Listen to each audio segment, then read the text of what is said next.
So guys, welcome back to the channel. Now, I know it's been a while. There's been many reasons as to why it's been a while, and maybe at a future point I'll get into it. But for now, I'm back. And I have bought a project car for the garage. Now, this is a car that for me personally, I think is fantastic. It's got loads of potential, but it isn't quite as I thought it would be in terms of its current condition. It certainly isn't in the kind of state that I thought it would be in when I actually kind of clicked the button to buy it. And let me show you it.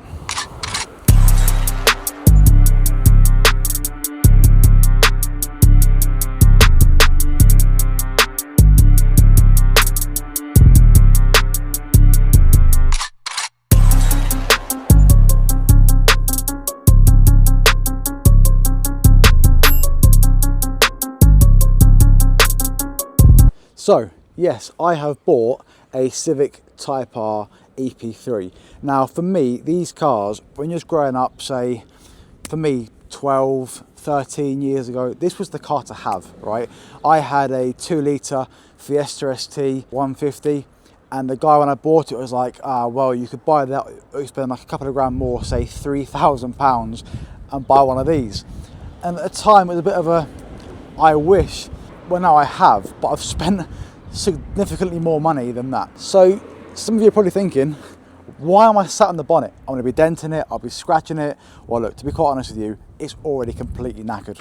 I mean, have a look at this. It's absolutely terrible. I don't know if you can see it in the camera, but it's like someone's been frying some eggs on it. It's absolutely awful. It's all scratchy and horrible. So that's obviously going to be changed. For me personally, the one thing I didn't want to do when I bought this car was buy a car that was rotten, because I know for a fact these do rot out.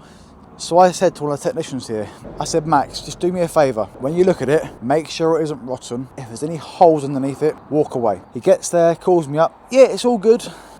Well, it wasn't. And we got it back here. We put it on a ramp, and quite literally fingers were going through the underside. Both driver's side and passenger side seals, both of the rear arches, rotten. Holes through them were just soft and horrible. So basically I bought this car about 8 months ago now, with the idea of doing this over a period of time. I didn't think it would take this long to do something with, because I was constantly thinking, do I do it? Do I just get rid of it as it is, stick it on eBay? But then I thought, if I get rid of it and don't try and make it nice, I'll regret it. And we've got all the facilities here to make it as nice as we can. So that's what we're going to do. Now, this car is a one previous owner, 67,000 mile example. It's the kind of car you see and you've got to think, that has to be the one to buy, right? And that's what I thought. I thought, yep, I'll buy it. It's going to be good history. It's going to be looked after by the person. After I bought it, stupidly, I did it backwards. I looked at the MOT history. It had done something like 400 miles in the last 10 years. So yeah, it definitely needs a good going over. Not the kind of thing I thought I'd have to do with it. I thought that 7,000 miles, one owner, someone would have bought it, driven it occasionally to shop and back. This is a completely unmodified example. It's the car that you would think is the perfect one to buy, to make money on, to make it into a nice example. I didn't expect the state of the car to be exactly what it's like. I knew the bonnet wasn't that nice, but the rest of it, underneath, I didn't really foresee, especially when I said to my technician, I said, look, make sure it isn't like it is. And it is. But you know, it adds a bit of fun to it now, so it's something we can rectify, can sort out and make it our own. So the first thing I've done is actually order a carbon bonnet for it. So that's upstairs, waiting to be put on. Also a new front badge, because that's a bit naff. That's okay. The front bonnet, or bumper I should say in fact, is it's seen better days, right? Some scuffs on it, but nothing absolutely terrible. So I'll get that repainted at some point, get it polished up, make it look nice. Headlights as well need a good polish. Again, all that's very easy. We can do that at a later date. So the next thing is tyres. These tyres are pretty old, they're actually 10 years old, and they're all cracked on the inside. But you'll probably notice they're flat. Luckily, they're only flat on the bottom. These tyres all round will be changed, as well as the brakes, because all the calipers are seized on. So the calipers are going to get changed, the brake pads, the discs, all for upgraded parts. Now the plan with this car is to make it a really, really nice example.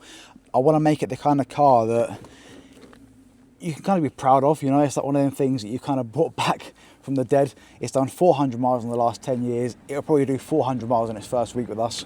It's going to be made nice. It's also going to go to track. We're going to make it fast. The plan with this car really is to make it a really nice example for the road, as well as to go onto the track. So it's going to be a fast road car, as well as a very, very capable track car. I think in terms of platforms, these are absolutely brilliant. They are kind of top of the list insofar as the price point for what you can do with them. Now, when you're sat in this car, oh my God, I mean, it's fantastic, right? You've got the white dials, that just screams Japanese. Now the steering wheel also is very small. It feels very small. I don't know if I'm kind of thinking it should be bigger than this, but for me right now, just from how I'm sat here, it's very small steering, like a little go-kart. Everything obviously is in reaching distance. It's got heated mirrors, which I can't believe for a car this age, and being Japanese, I mean, I've had Japanese cars before, and spec-wise, they aren't the best in terms of what they come with from factory. Now, I'll move forward. I've got little legs, so let me move forward a second. There we go. So, in the driver's seat, the gear stick here, I love how it comes out the dashboard. It feels nice, it feels solid. I love how it's so driver focused. It's literally a couple of, maybe 3 inches from my hand. So in terms of quick shifts and whatnot, I know it isn't much in it compared to a normal car, but it does make a bit of a difference. But it's so clean in here. There's no marks, no scuffs. All the silver's still intact here. All the paint, in fact. There is obviously a resident spider in here because there's some webs, which I'm sure at some point we'll probably come across and we can probably get rid of him. But for now, he can live in here. One thing I wanted to point out is, what on earth is this bin for? Look at it. It's absolutely massive. Honestly, I think I could sleep in there. It's absolutely massive. But look how tidy it is. Seriously, this is such a nicely kept car inside. It's like it's never been driven before. It's unbelievable. Look at this. It's lovely. Nice red seats, Type R seats obviously embedded into it. It feels nice as well. It's all like Alcantara type leather, suede type thing. Fabric obviously on the inside. Loads of paperwork in here, look. Old CD player, that there is the star of the show here, to be honest with you, because that is fantastic. I own absolutely no CDs. So that's not really going to get used too much. But you know, I'm sure that at some point this unit will be changed for maybe a screen, but that's not currently at the forefront of the mind. Right now, I want to make sure this car is mechanically absolutely spot on and ready to go to the track and enjoy, as well as look good on the road. One thing I would say is, looking online, how do I get the seat forwards? There you go. Looking online, it's quite a common thing for the rear seats to stain green from sunlight. They're like sun-tanned seats as such, and they've gone, rather than white, which I think they were before, to now green, which is a bit weird, but looking online, it seems to be a normal thing, so I'm not too worried about that. In fact, the seats at some point will probably come out for like a half cage, so this really doesn't bother me in the slightest. But for now, it's one of those things really, isn't it? So by now, I'm sure you all want to hear how a standard, completely standard EP3 sounds. I mean, check this out, right? Forget the air hammer in the background. Obviously, K20, no modification under here at all. It's completely standard with a very, very old battery in here. No life in that at all. Let's see how it sounds.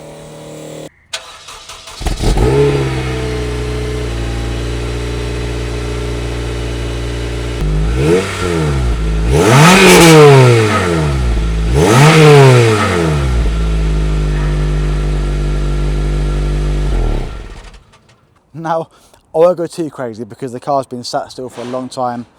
Probably hasn't been serviced for a little while as well. So what I'm going to do is, I'm going to leave it there. I'm going to get the car into the garage, get all the bits off of it, get it rubbed down, get it cleaned up, get it under sealed, and we can go from there. But for now, I'll leave it here. Tune in for the next one where you can see what it's like underneath, and we'll get all the bits ordered up from Tegawa, from other online places as well. This car should be nice, but we'll see. Thanks for watching, so please like, subscribe if you want to see the rest of the journey, and see you next time. Take care, bye bye.